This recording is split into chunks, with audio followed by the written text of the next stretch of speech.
to Willio River Church.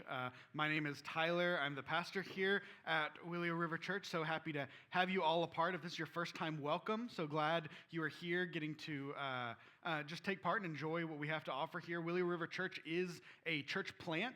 And what that means is we are a new church that has started up in an old building. So you might walk in this church and think this place does not look new. And that is correct. It is not new. It is a labor of love that we love very well. But the church, the people that is the church, is new. The Lord has graciously allowed us to have the space and steward the space and start a new work out of. So welcome. I'm glad you are here and you are a part.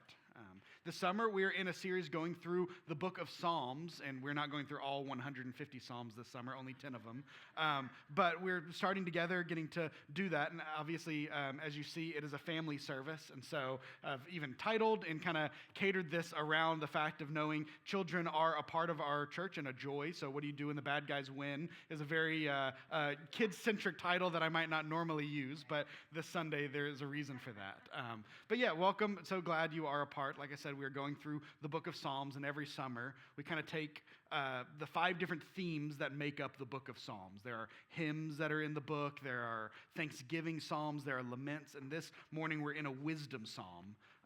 And what that means is this is similar to a proverb or towards a lot of kind of like fortune cookie type verses. These are a lot of times where they come from are psalms that are wisdom based. This was written towards the end of David's life, and this is written to the people to say, come on children, listen around to what wise man David has to say and what he's learned from the life that he's lived. And so that's kind of what these 40 verses are about. We're not going to touch on all 40 this morning. I'm not going to keep you here for that long. But that's what we're going to be in this morning.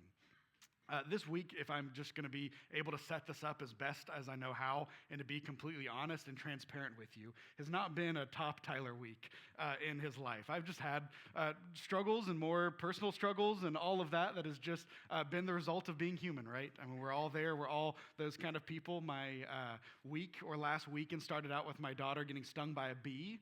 And I know, there she is in the doctor's with us. Not only was she stung by a bee, she loves bees, loves them. Gets so excited to see the bees outside. So grabbed one straight off the flower with her hand because she was so excited to hold that bee, and obviously got her finger ballooned up. Body did not respond super well to this, so we had to take her to the doctor to find out she's allergic to bees. And so yeah, poor girl was a champ in the doctor's office. You can't really see in the picture, but her thumb was about as big as mine.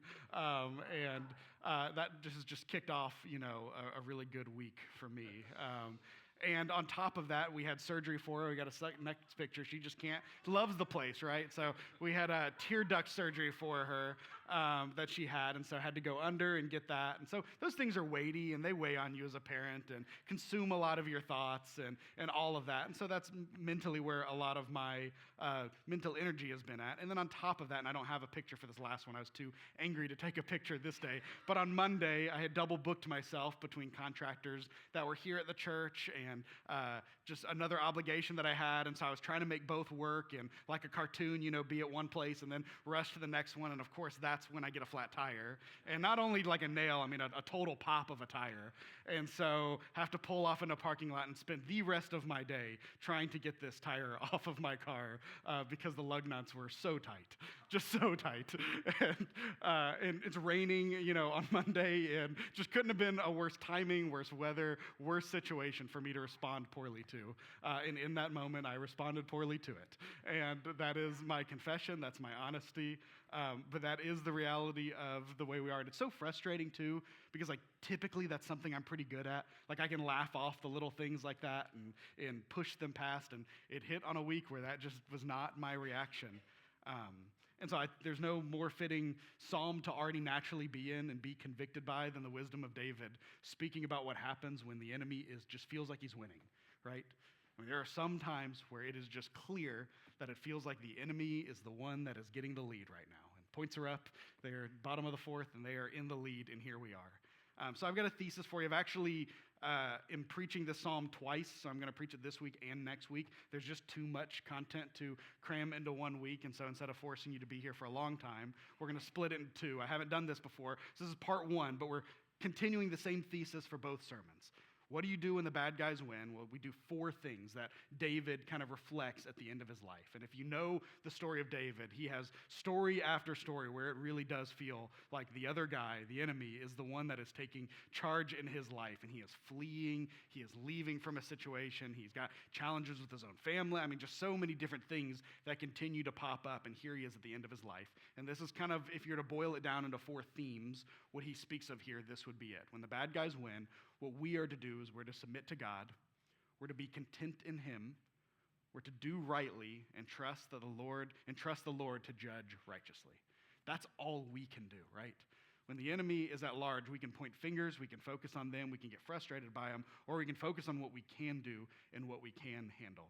So I wrote the sermon to myself, and you guys are here to listen in on this one, but this was something that I needed to preach to myself this week on top of everything else. So I'm actually going to read all 40 verses just so we can get the big picture, the big idea, but we're going to talk about just a few of them this morning. So Psalm 37 says this: "Fret not yourself because of evildoers. Be not envious of wrongdoers, for they will soon fade like grass and wither like the green herb. Trust in the Lord and do good. Dwell in the land and befriend faithfulness. Delight yourself in the Lord, and he will give you the desires of your heart. Commit your way to the Lord. Trust in him, and he will act. He will bring forth your righteousness as the light and your justice as the noonday. Be still before the Lord and wait patiently for him. Fret not yourself over the one who prospers in this way, over the man who carries out evil devices. Refrain from anger and forsake wrath. Fret not yourself, it tends only to evil. For the evildoers shall be cut off, but those who wait for the Lord shall inherit the land. In just a little while, the wicked will be no more. Though you look carefully at his place, he will not be there. But the meek shall inherit the land and delight themselves in abundant peace. The wicked plot against the righteous and gnash his teeth at him, but the Lord laughs at the wicked, for he sees that his day is coming. The wicked draw the sword and bend the bows to bring down the poor and needy, to slay those whose way is upright. Their sword shall enter their own heart, and their bows shall be broken. Better is the little that the righteous has than the abundance of many wicked. For the arms of the wicked shall be broken, but the Lord upholds the righteous. The Lord knows the days of the blameless, and their heritage will remain forever. They are not to put into shame in evil times. In the days of famine, they have abundance. But the wicked will perish. The enemies of the Lord are like glory of the pasture. They vanish. Like the smoke, they vanish away. The wicked borrows, but does not pay back, and the righteous is generous and gives. For those blessed by the Lord shall inherit the land, but those cursed by him shall cut it off. The steps of a man are established by the Lord when he delights in his way. Though he fall, he shall not be cast headlong, for the Lord upholds his hand. I have been young and am now old, yet I have not seen the righteous forsaken, or his children begging for bread. He is ever lending generously, and his children become a blessing. Turn away from evil and do good, so shall you dwell forever. For the Lord loves justice, he will not forsake his saints. They are persevered forever, but the children of the wicked shall be cut off. The righteous shall inherit the land and dwell upon it forever. The mouth of the righteous utter wisdom, and his tongue speaks justice. The law of God is in his heart. His steps do not slip. The wicked watch for the righteous and seek to put him to death. The Lord will not abandon him to his power, or let him be condemned when he is brought to trial. Wait for the Lord and keep his way, and he will exalt you to inherit the land. You will look on when the wicked are cut off. I have seen a wicked, ruthless man spreading himself like a green laurel tree, but he passed away, and behold, he was no more. Though I sought him, he could not be found. Mark the blameless and behold the upright, for there is a future for the man of peace. But transgressors shall be altogether destroyed. The future of the wicked shall be cut off. The salvation of the righteous is from the Lord. He is their stronghold in the time of trouble. The Lord helps them and delivers them. He delivers them from wicked and saves them because they take refuge in him. And what a magnum opus of a psalm, right? For the end of life to look back and reflect and be able to give so many nuggets of wisdom just over and over and over again. I could write 40 psalms off this if we just took each verse alone because of the content of what David is speaking here. This psalm, as has the last two, has a pattern to it. This one is also an acrostic, meaning that it starts in the Hebrew A and ends in the Hebrew Z, meaning that he is kind of trying to breathe out his wisdom from A to Z that he has left for his kids in a way that they can remember. It's why it seems a little repetitive at times. It can kind of jump between themes. So instead of walking through it verse by verse from the beginning to end, I wanted to break it up into the themes of what he's talking about here. So we will start with the first 4 verses. But when it comes to what to do when the bad guy wins, the first thing we can do is focus on ourselves by submitting to God, taking control of what we can handle in what can feel like an unmanageable situation, and we can simply submit ourselves to God. I love the way the Psalms in particular talk and the way that they answer questions. Because like if you read Paul and books like Romans, he takes a more kind of literal and systematic approach, and it answers and like simplifies questions, but it doesn't like satisfy a lot of times. Where what I love about David is like he's willing to sit in the unsatisfaction of things and willing to just allow our hearts to work and be worked by God. And I think the answers that he gives here is totally doing that. He's not trying to be literal and just answering everything. He's trying to speak to how it feels to recognize the chaos of things, recognize his own life and the stories that have led to the point that he is here in this moment, and say, we don't actually have to figure all that out. All we have to do is focus on what we can do in our relationship with God. And the first thing of that is to submit to him. So those first 4 verses I'm going to read again just because I think that's kind of the framework that David opens the door to all of his thoughts. He says, fret not yourself because of evildoers. Be not envious of wrongdoers, for they will soon fade like grass and wither like the green herb. Trust in the Lord and do good. Dwell in the land and befriend faithfulness. Delight yourself in the Lord, and he will give you the desires of your heart. So when we say submit to God, that sounds great. It sounds like, sure, if God is all-knowing, all-glory, all-good, then sure, let's do that. But how do we do that? Like, how does that play out in life? Well, the first thing that we're to do if we take David's words literally and seriously is we need to fight the unbelief of envy. He says, beware of evildoers, be not envious of wrongdoers. So we need to fight the unbelief of envy if we're to have any control of ourselves in a situation. Envy itself is a symptom of a bigger problem. We can look every time we have struggles or frustrations or envy or desires that other people have in their life, we can look inwardly and realize that that's not, the root issue is not the envy. The envy is the symptom of a root issue that's within ourselves, an ultimate lack of trust in what God has said. When we're envious, ultimately, what we're saying to God is, you have not been wise, good, or generous with me.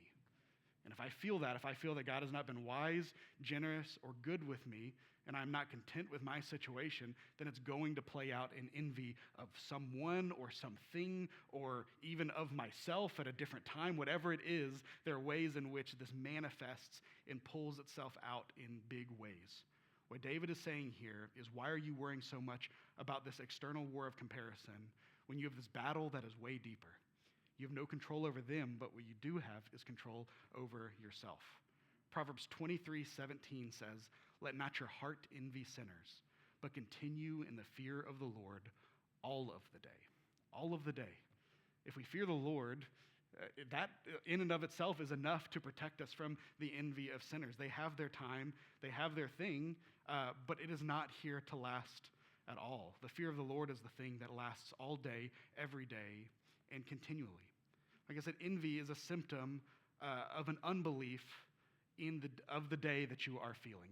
It's a symptom. Just like when you go to a doctor's office and you have a cold, you can take a medicine to deal with the symptom, or you can focus on the deeper problem that's behind it that's causing you to get sick over and over and over again. That's why we have physical therapy, right? Because we can go and get quick fixes for things, or we can focus on the root issue that we want changed in order to see a long-term lasting difference, not just the quick medicine of the day that fixes us.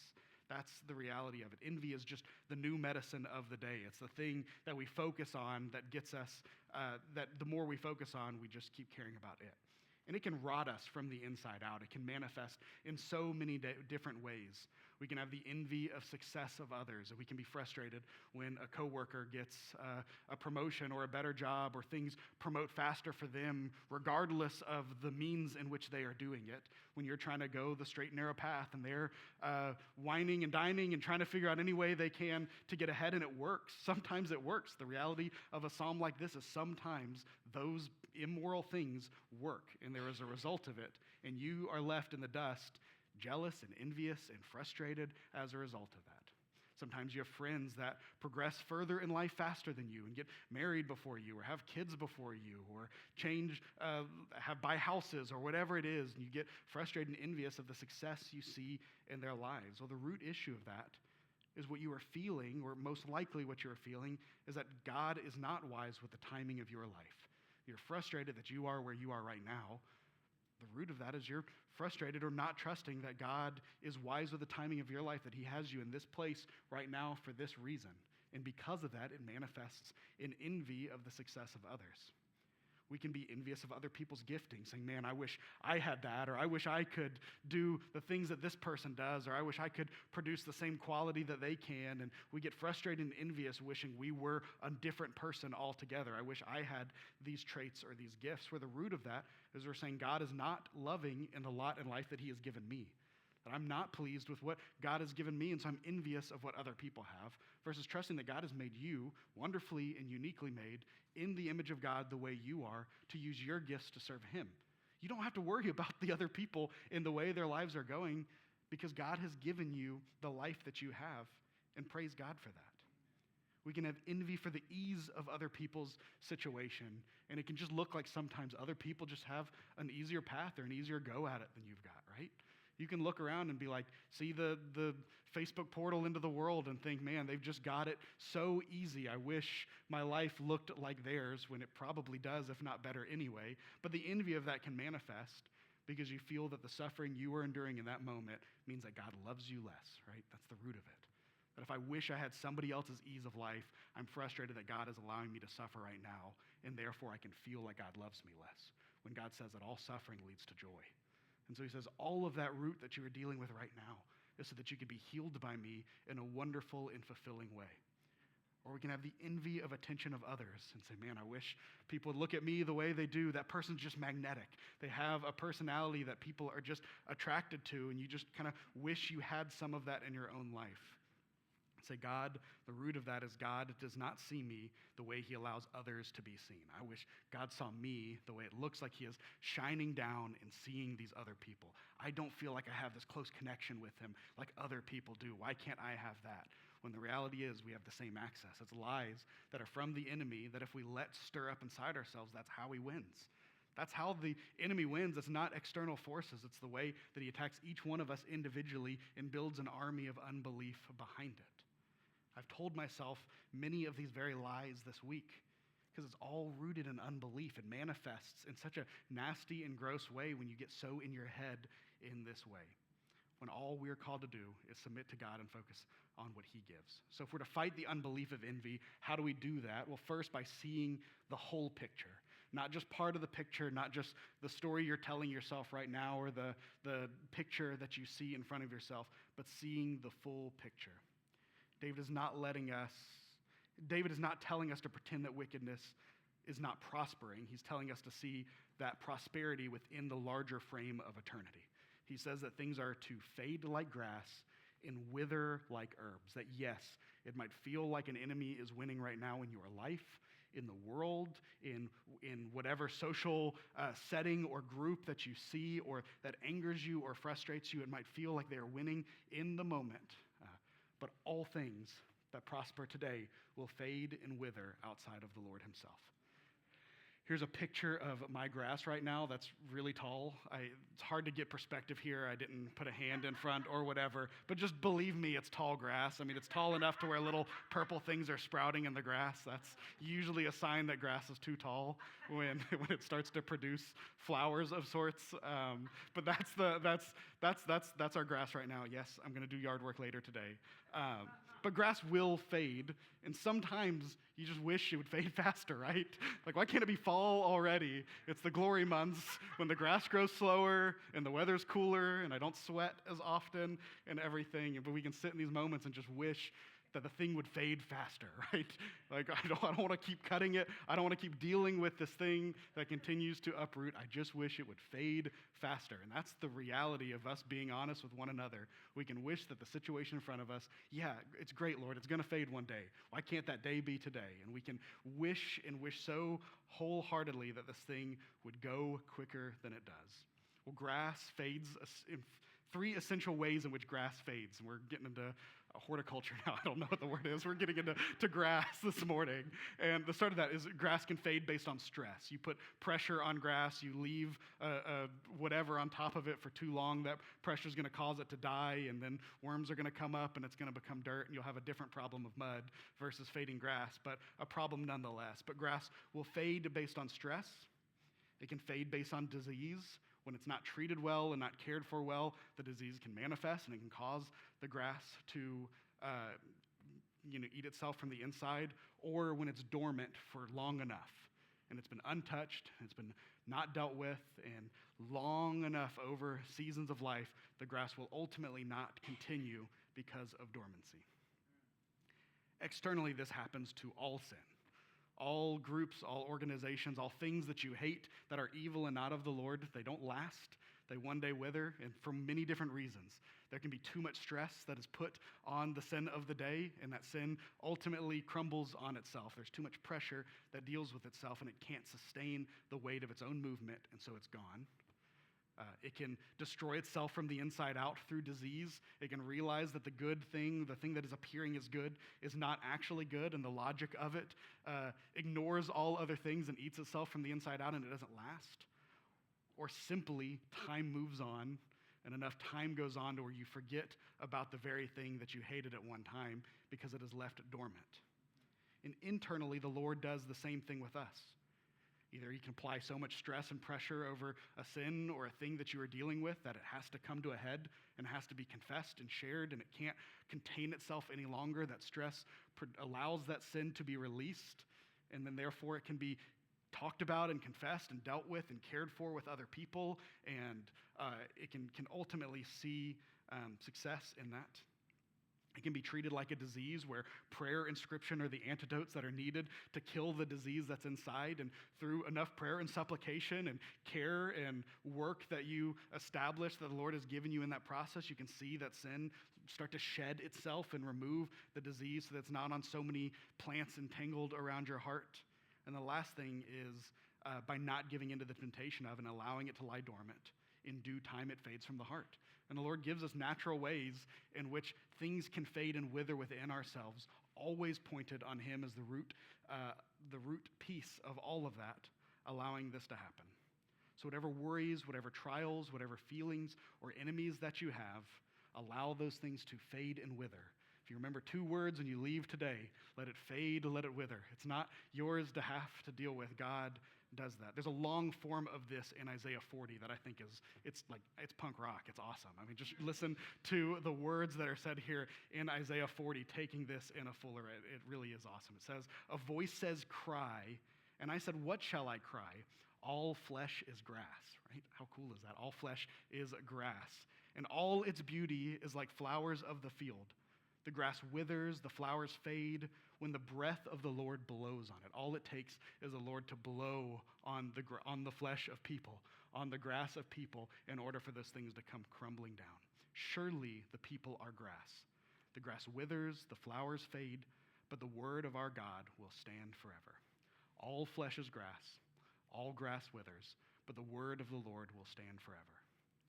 All it takes is for the Lord to blow on it and shake it, and it disrupts the whole thing. The only thing that actually has an eternal impact is things that come from the Lord. The actions of our lives that have eternal impact is not the manifestation of envy or unbelief that we can be focused on, but it's the reactions that we do that serve Him in His kingdom eternally. When we perform actions, when we read God's word, it brings honor and glory to Him eternally. That is a gift that makes your life meaningful and purposeful. When you share His word with other people, it allows God to be glorified eternally.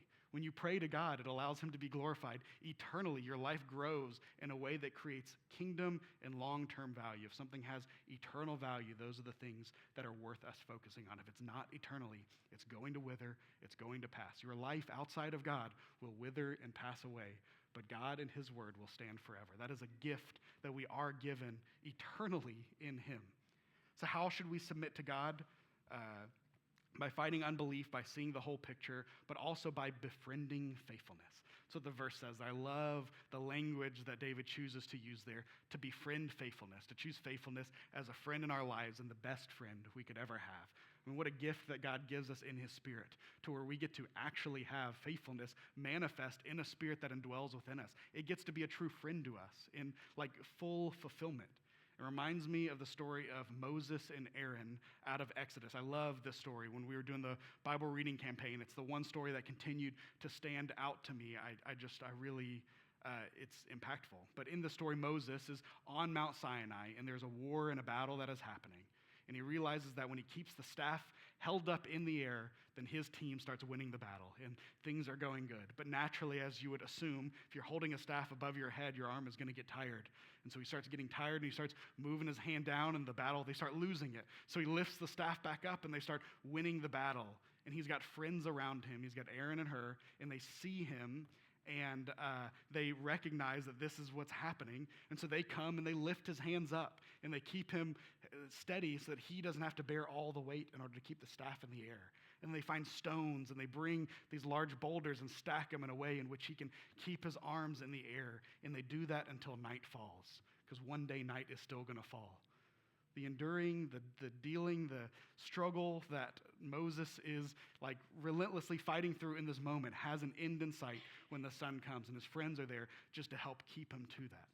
Like, church, there is an end in sight, and that end is with Christ eternally. And so it might feel like we have this burden that we are carrying above our hands, and it is getting really tiresome to do so. Christ says to befriend faithfulness, that faithfulness in Christ is the one that will uphold you and keep you whole when you don't feel like you have anything left in the tank. When life feels just burdensome and tiresome and exhausting, befriend faithfulness and trust that it'll be the rocks and the companion that keep your arms in the air so that you can endure whatever today brings, because night is coming and Christ will be here, and once you will see eternal relief. But until the sun has set, befriend faithfulness and allow it to be the one that helps and keeps you a steady anchor. And then when we submit to God in these ways, the last thing we see is that we get to enjoy and receive his good gifts. We get to enjoy and receive his good gifts. 1 Peter 1:4 says, to an inheritance that is imperishable, undefiled, and unfading, kept in heaven for you. That is the eternal good gifts. It is a handful of things that are an inheritance that are offered to everyone that accepts Christ into their life. You get a life that is imperishable, that is undefiled, that is unfading, and is kept for you in heaven. One day you get to receive that. When our bodies are made whole again in glory with Christ, that's what we get. We get a life that is no longer defiled by the sin of today and the sin of ourselves and the age and everything around it. We get something that is unperishable, undefiled, unfading, and kept in heaven for you. And a quote here by D.L. Moody that I love. It says, the world has yet to see what could be accomplished by a man wholly consecrated to the Lord. By God's power, I aim to be that man. Church, that's what I want from us. That's what like wholly consecrated submission to God looks like, is a life in which he would accomplish unknown things by a life that is fully given over to him. We know that it's not possible on this side of glory, but by all means am I going to aim to be that person? Am I going to aim to live a life that gives every ounce of myself over to him in a way that allows his faithfulness to be the ultimate thing that shines through? That is that's a tangible goal for us to all live by. If we said, Willio River, you are sent, and every one of us committed to being wholly consecrated to the Lord and allowing his power to be the thing that grows. I mean, what a magnetic force this church would be if we all wrote that on our walls and prayed it every morning, that we would trust to be a wholly consecrated man by the power of God. So not only do we need to simply submit ourselves before the Lord, but we're also to couple that with contentment. Submission is great, but God tells us to not only give our lives over to him, but not do it begrudgingly, but to be content in what he has to offer. be content in him. David wisely puts this in verse 16. He says, "Better is the little that the righteous has than the abundance of many wicked." That abundance seems really nice right now, but the abundance of wicked fades. The little that we have right now in his righteous is far bigger than we give it credit for. And that's what David is saying. Even at the end of his life, he's seen moments like defeating Goliath, and he's seen moments where he's had to flee into caves, and he's seen moments where he has been the greatest king this world has ever seen on a physical throne. And all of that he has seen. And at the end of the day, what he is saying is the little righteousness that you have is far better than any of this can ever provide. I like even more that David equates contentment to delight here, because I think sometimes, I think it more accurately describes the truth behind it. Sometimes contentment can be mistaken as more like apathy. Like if I just said, I'm content in my wife, that doesn't sound that great. Even though it's true, contentment means that I'm lacking in nothing in her. So I am truly content in her, but the way we use words today, contentment can sound like laissez-faire, or yeah, it's the best that I can get, or whatever. Well, what God is saying is, like, contentment in him means that he is lacking in nothing, that we are lacking in nothing in who God is. And so David puts it a different way by saying what that looks like, though, is delighting. Sounds much better if I say I delight in my wife, that I just am delighted by her at all times. Sounds like a really wonderful thing, and it's a true thing. But that's what our relationship with God should look like. One that is not just submitting to him, but is truly just delighting in him, enjoying that time, not feeling like, man, I need to spend more time with God, but I can't wait to spend more time with him. I love when I get to be in his word. It's the favorite part of my day. I love when I get to pray. It's the favorite part of my day. I love getting to see the way in which he has designed the world, and it's like good core truths behind it. All of that allows us to delight in him. He uses that phrase 3 times to delight. The first we saw in that verse 4, which is like, if there's a cookie cutter verse that's taken out of Psalm 37, it's this one: delight yourself in the Lord, and he will give you the desires of your heart. I mean, that's like prosperity gospel 101 right there, right? Delight yourself in the Lord, and he will give you the matters of the heart. I wish we could just take this out of context, and that could be our Bible. How awesome would that be if that's all the Bible was? But the reality is, God is greater, and what he provides is greater, and he does allow our hearts to reach his desires. But it's opposite from how you think. It's not, oh, I give God a little and he gives me a lot in delight. It's no, God works on my heart and changes my heart so that my delights match his, and then we see honor and goodness come from it. And then the desires of my heart really are given to me because they're good desires that are made and changed into the image of God by the image of God. When we are delighted in him, our desires reflect accordingly. Martin Luther puts it this way. He says, "Whoever thus delights himself in the Lord will have holy wishes, pleasing to the Most High." How sweet is that, right? When we can delight ourselves in the Lord, what happens is our wishes are changed from envy to holy wishes, and then God gives us the answers of those wishes. Maybe today, maybe tomorrow, maybe in eternity, but they are given and they are answered when those wishes are holy in him, based on the desire and the change of our hearts that he made. Next, we see that when we are delighted in him, we receive abundant peace. Verse 11 says, "But the meek shall inherit the land and delight themselves in abundant peace." When we are simply satisfied in Christ, the other side of the equation is abundant peace. I mean, that's the thing that I have been praying for all week. That I want this verse to work in my heart to give me abundant peace, to where a flat tire comes and it's fine and I can deal with that because it doesn't throw my whole day or week off. When situations that I am unexpected happen, I can rely on the abundant peace that God has provided. Juniper has this kids book of children's church songs, worship songs, and there's such simplicity to gospel truths for kids and songs like that. One of them that you've probably sung if you grew up in church is, "I've got peace like a river, I've got peace like a river, I've got peace like..." I don't sing in the books, right? Got river, I've got peace like a river in my soul. And she does the river as we sing it. It's sweet, but it's the simple reminders of I need to sing that one to myself every day. The simple core truths that even a kid can understand is that the peace that God has given overflows and rushes and runs and never ends. Rivers go on forever. A river's not just oftentimes fading away. That river continues to flow abundantly. Our church is Willio River Church for a reason, because it's a reminder that God is the river of life in our life. He is the peace like a river that continues to flow abundantly.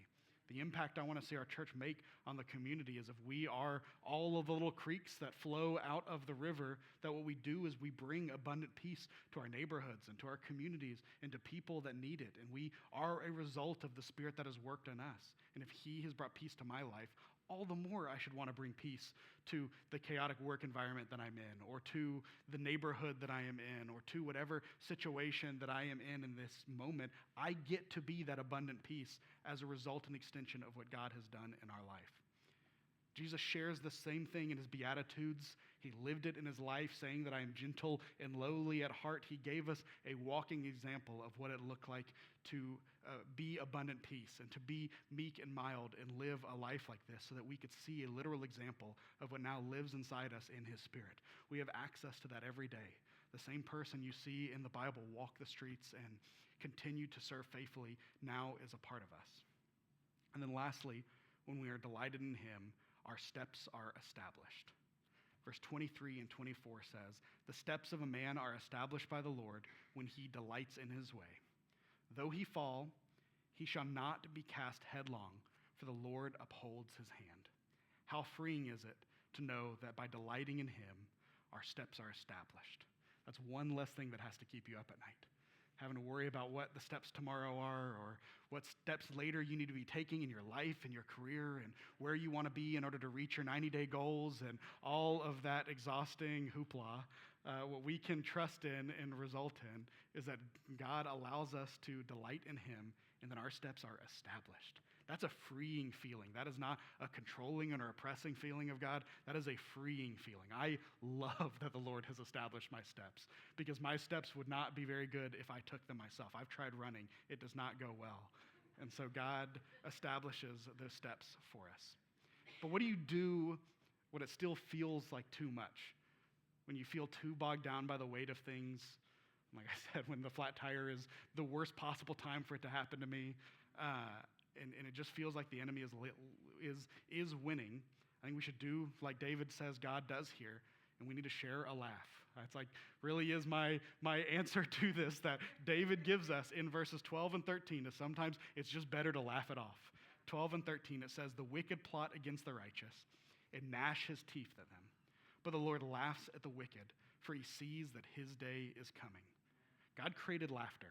He is the greatest laugher. He is the embodiment of joy in those ways, and he created it for a reason. And one of those is certainly for moments like this. If you've ever listened to like any form of comedy special ever, what you're going to see people do is take a downfall of themselves or a situation they were in and try to make light of it by making a joke. They're probably going to do it in a crude way, and it's probably not going to be the way God would have done it, but the root of it behind it is true, trying to lessen the blow and the impact of something that was wrong or wicked in their life by using comedy, by using sarcasm, by using things. The enemy has taken comedy and it's taken laughter and it's twisted in a way to put people down, but in the root, it is meant to put evil down. It is there to create and allow us to laugh through situations that otherwise would consume our whole day. It's exactly what God does. Laughter is often a symptom of fun, which is a symptom of joy. The one thing that I strive to have in my household with my kids is like a house that is fun. Our daughter makes that very easy for us, but to have a house that is fun and full of laughter and full of joy is like, that's the goal in mind, because that's the result of a life that is joyful, right? If God has worked in my life to bring joy to me, then I certainly want to bring it into my home and enjoy it in those ways.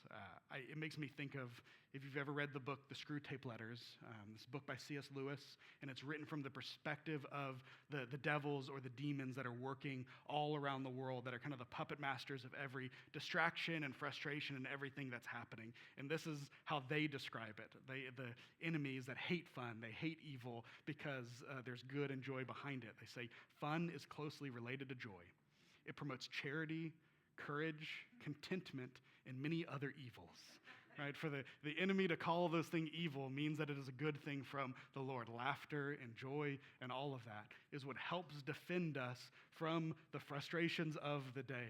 I want us to be a church that is joyful. I want to preach joyful sermons. I want to bring joy to the life of other people, and that's why it's hard when I read a psalm like this on a week where I am not feeling a whole lot of that. But I can trust that the Lord is the one that works. He's the one that does it, and he brings it forth. Proverbs 22 says, a joyful heart is good medicine, but a crushed spirit dries up the bones. Church, let's bring good medicine to the world.